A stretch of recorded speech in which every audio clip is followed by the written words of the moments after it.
जय हिंद। हम लोग पढ़ रहे थे सामान्य ज्ञान। सामान्य ज्ञान में हमारा 23 क्वेश्चन हो चुका था।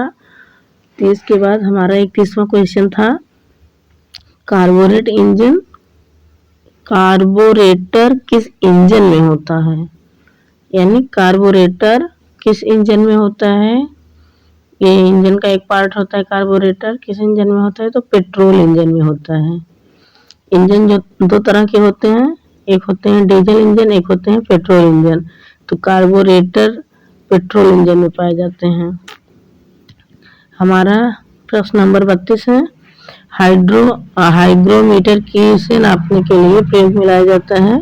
तो हाइग्रोमीटर वायुमंडल में व्याप्त आर्द्रता नमी को मापने के लिए प्रयोग में लाया जाता है। हाइग्रोमीटर नमी को मापने के लिए वायुमंडल में जो नमी व्याप्त होती है, आर्द्रता व्याप्त होती है, उसे ही मापने के लिए काम में लाया जाता है।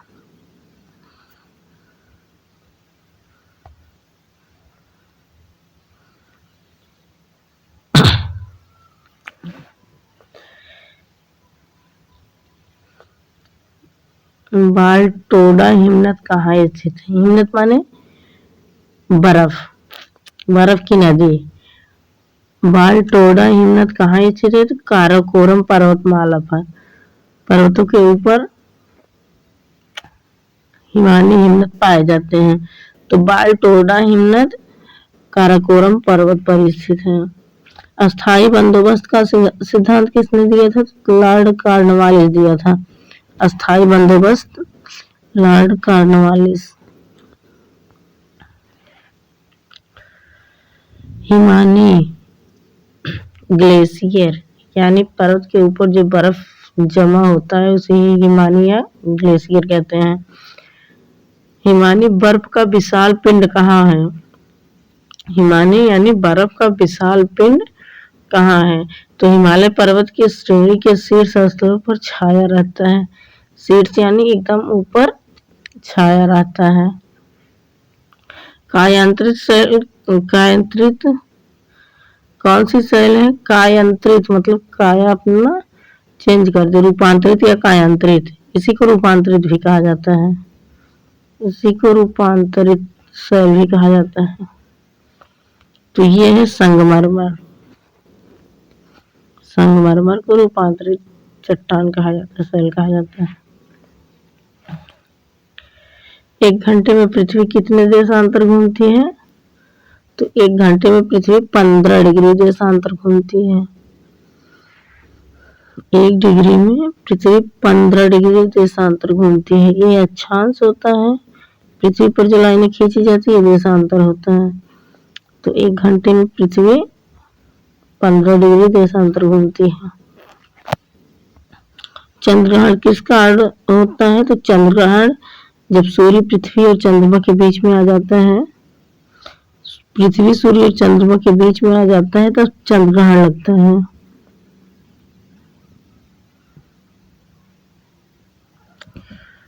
चंद्रग्रहण जैसे ये आपको पृथ्वी हुआ, सूर्य हुआ और ये चंद्रमा हुआ। तो ये सूर्य है, ये चंद्रमा है, ये आपका पृथ्वी हो गया। तो अब बताइए, सूर्य और चंद्रमा के बीच में पृथ्वी जब आ जाता है तो सूर्य का प्रकाश चंद्रमा पर नहीं पड़ता, इसीलिए चंद्रग्रहण लगता है। इसी को चंद्रग्रहण कहा जाता है। तो जब पृथ्वी चंद्रमा और सूर्य के बीच में आ जाए।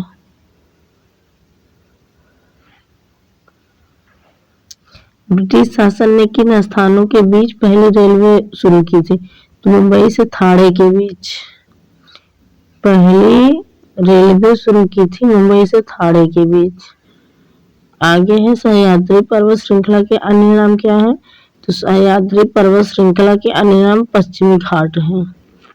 ऐसे भारत का मैप है सह्याद्री, ये वाला, इस घाट को सह्याद्री या पश्चिमी घाट के नाम से जाना जाता है। एक पूर्वी घाट है, इसे सह्याद्री या पश्चिमी घाट कहा जाता है।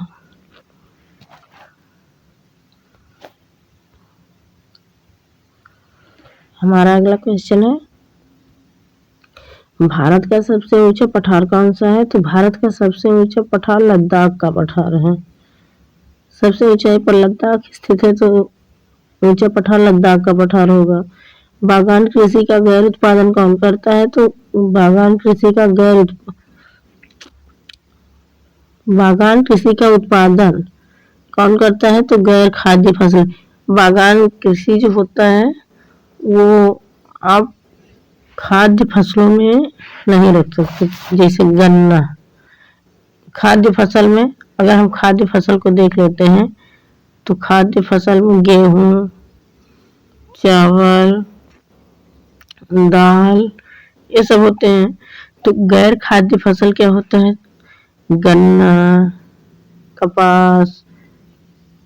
तो हम गेहूं और चावल को स्टोर करके रख सकते हैं खाने के लिए, लेकिन हम गन्ने की खेती कर रहे हैं, कपास की खेती कर रहे हैं, तो बहुत ज़्यादा इसको स्टोर करके नहीं रख सकते, इसको हमें बेचना ही पड़ेगा। इसीलिए ये व्यापारिक कृषि होती हैं या फिर बागानी कृषि होती है। खाद्य वाली फसलें गेहूं, चावल ये सब होती हैं। तो बागान कृषि का उत्पादन कौन करता है? तो गैर खाद्य फसलें।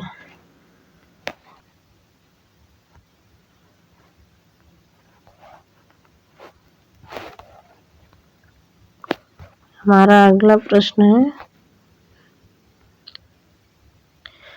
भारत में फसलों का क्षेत्रफल कितना है? भारत में फसलों का क्षेत्र मतलब कितनी जमीन पर फसल बोए जाते हैं। इनका कहना है कि भारत की कितनी जमीन पर कितने क्षेत्र पर फसल बोई जाती है। फसलों का क्षेत्रफल कितना है? तो खाद्यान्न के क्षेत्रफल, जो खाद्यान्न वाली फसलें हैं उनका क्षेत्रफल 60 से 70% है।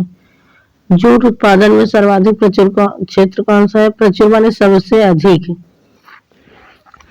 प्रचुर का मतलब यहाँ सबसे कम से नहीं है, सबसे अधिक। तो जूट का उत्पादन, जिससे बोरा बनाया जाता है, सूती वाला बोरा, तो जूट का उत्पादन में सर्वाधिक प्रचुर क्षेत्र पश्चिम बंगाल है।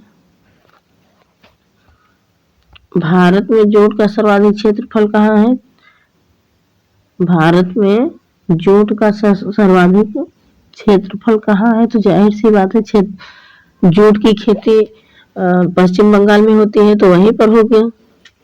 पश्चिम बंगाल में ही जूट का सर्वाधिक क्षेत्रफल होगा।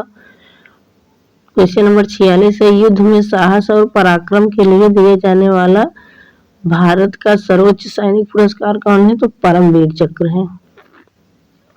युद्ध में साहस और पराक्रम दिखाए जाने के लिए दिया जाता है। सैनिकों का सर्वोच्च पुरस्कार है।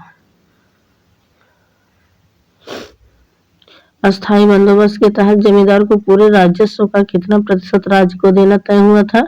तो 89% यानी 89%। अस्थायी बंदोबस्त कौन लाया था? अंग्रेज लाए थे। अस्थायी बंदोबस्त के तहत जमींदार को पूरे राजस्व माने टैक्स का कितना प्रतिशत राज्य को देना तय हुआ था? तो 89%। सोहन घाटी का संबंध किस काल से है? तो सोहन घाटी का संबंध निम्न पूर्व पाषाण काल से। निम्न पूर्व पाषाण काल युगीन स्थल से है, यानी पाषाण माने पत्थरों वाला काल चल रहा है। पत्थरों वाले काल में पूर्व पाषाण काल, मध्य पाषाण काल, निम्न पाषाण काल। तो सोहन घाटी का संबंध निम्न पाषाण काल से है।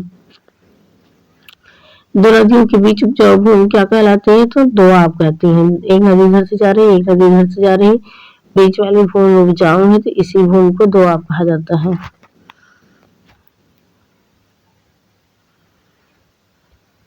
भारतीय प्रायद्वीप की सबसे लंबी नदी कौन सी है? भारतीय प्रायद्वीप की, प्रायद्वीप माने नीचे जो इस तरह से बनाया जाता है, तो इधर वाली बात कर रहा है, इधर वाली सबसे लंबी नदी, तो इधर सबसे लंबी नदी गोदावरी है। गोदावरी को वृद्ध गंगा के नाम से भी जाना जाता है। गोदावरी नदी को वृद्ध गंगा के नाम से भी जाना जाता है, बूढ़ी गंगा। और ये सबसे लंबी नदी है जो पश्चिम से पूर्व की दिशा में बहती है और बंगाल की खाड़ी में जाकर गिर जाती है, अपने मुहाने पर डेल्टा का निर्माण करती है। तो इसी के साथ हम आज का वीडियो यहीं पर समाप्त करते हैं। जय हिंद।